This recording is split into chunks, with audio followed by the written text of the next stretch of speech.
नमस्कार मित्रों, आज हम आपको समकोण त्रिभुज के कुछ खास स्पेशलाइजेशन के बारे में बताते हैं, जिनसे अक्सर हमारे वन ईयर कॉम्पिटिटिव एग्जाम्स में प्रश्न पूछे जाते हैं। आप देखो, ये आपका समकोण त्रिभुज है।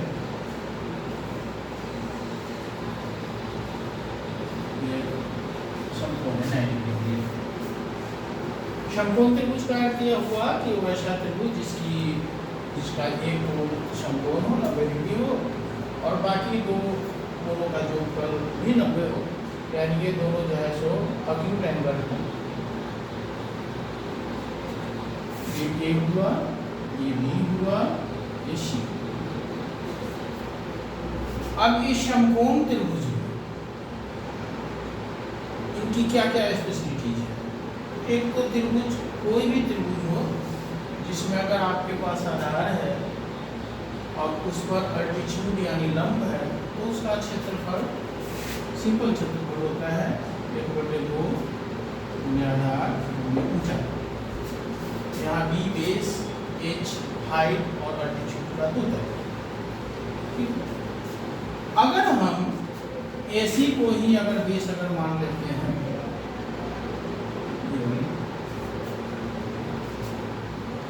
तो फिर अगर ये डी है तो फिर एरिया हो जाएगा 1/2 एसी इंटू डी।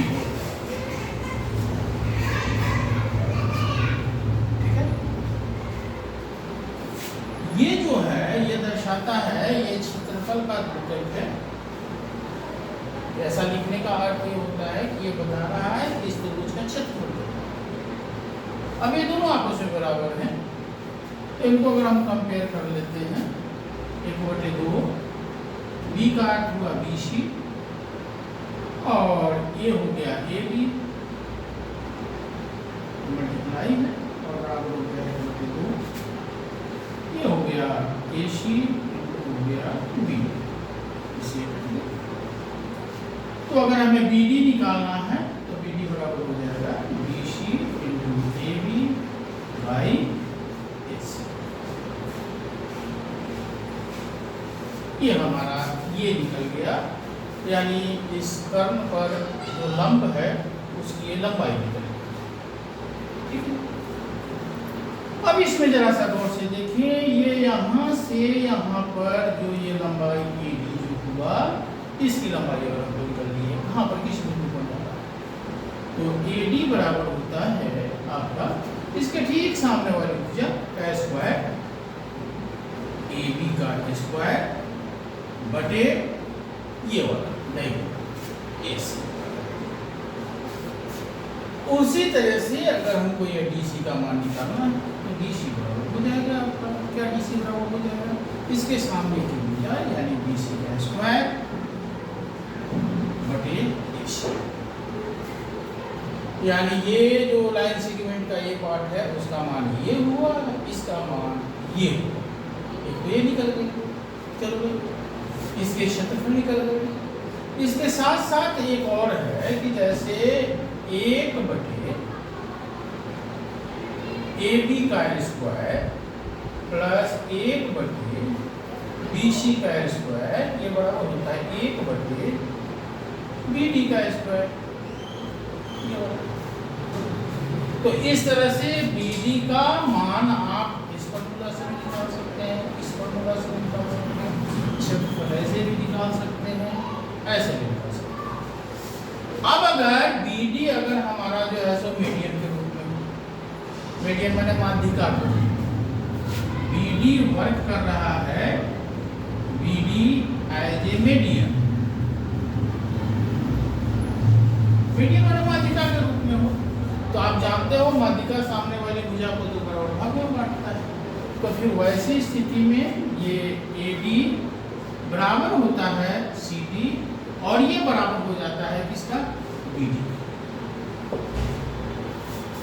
ये सब आपस में क्या हो जाएंगे, बराबर हो जाएंगे। कब, when BD acts as a median, BD माध्यिका की तरह काम करता है। ठीक है। अब इसमें एक प्रश्न और भी पूछे जाते हैं, वो पूछे जाते हैं कि भाई इस समकोण त्रिभुज के अंदर अगर ये ट्रायंगल डाल दिया है, ये सर्कल वृत्त डाल दिया जाए तो उसकी त्रिज्या क्या होगी। मान लीजिए केंद्र है ये वाला आर, जिसको छोटे आर से हम डिनोट करते हैं, तो इससे छोटा आर जो होता है उसका मान जो होता है, क्या मान होता है भाई, आधार माने BC plus AB minus AC by 2, यानी आधार जोड़ लंब घटाओ कर्ण बटे 2। इसी को लिखते हैं आधार जोड़ लंब घटाओ कर्ण बाई 2। इससे हम छोटा आर निकालेंगे, है ना, यूनिट इसको कहते हैं। अब उसके बाद अगर हमको निकालना हो बड़ा ऊपर वाला ये है ना, उसका बड़ा वाला आर निकालना, तो बड़ा आर जो होता है माने परिमित का सर्कमफ्रेंस जो कहते हैं, उसका मान जो होता है वो हाइपोटेनस का आधा होता है। तो ये होता है यानी कि कर्ण का आर, कर्ण बाई 2, जो भी वैल्यू रहेगा उसका आधा हो जाता है, यानी h/2। एक बार और आप देखें, एक समकोण त्रिभुज से संबंधित क्या क्या प्रश्न पूछे जाते हैं। समकोण त्रिभुज का क्षेत्रफल पूछा जा सकता है, दो तरीका से हम निकालेंगे। फिर दोनों क्षेत्रफल को जब हम कंपेयर करेंगे तो इससे ये कर्ण पर गिराया गया जो लंब है उसकी लंबाई निकल जाएगी। अब ये जो है सो लंब के रूप में काम करता है, तो ठीक है। अगर ये मीडियन माध्यिका के रूप में काम कर रहा है तो इसकी लंबाई ये सब आपस में बराबर हो जाते हैं। अगर ये लंब के रूप में काम कर रहा है तो फिर AB का मान जो होता है इसके सामने वाले भुजाओं के वर्ग बटे विकर्ण बराबर होता है। उसी तरह से CD का मान निकालना है या DC का मान निकालना है तो इसके सामने वाले भुजा का वर्ग इसके बराबर हो जाता है।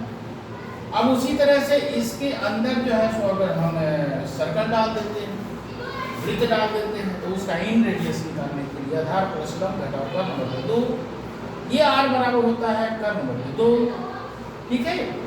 यानी आप ऐसा कर सकते हैं कि इसका जो मान होता है ये BD जो होता है, BD का जो स्क्वायर होता है AD मल्टीप्लाइंग DC इसके बराबर, यानी ये इसका स्क्वायर इसके और इसके स्क्वायर के बराबर होता है जब यह किसके रूप में काम करता है, जब यह लंब के रूप में काम करता है। तो इन्हीं 6-7 तरीकों से 6-7 कंसेप्ट से संबंधित प्रश्न आप लोगों को जो है सो समकोण त्रिभुज से पूछे जाते हैं। हमको लगता है कि आप इसे समझ गए होंगे। एक बार और अच्छे ढंग से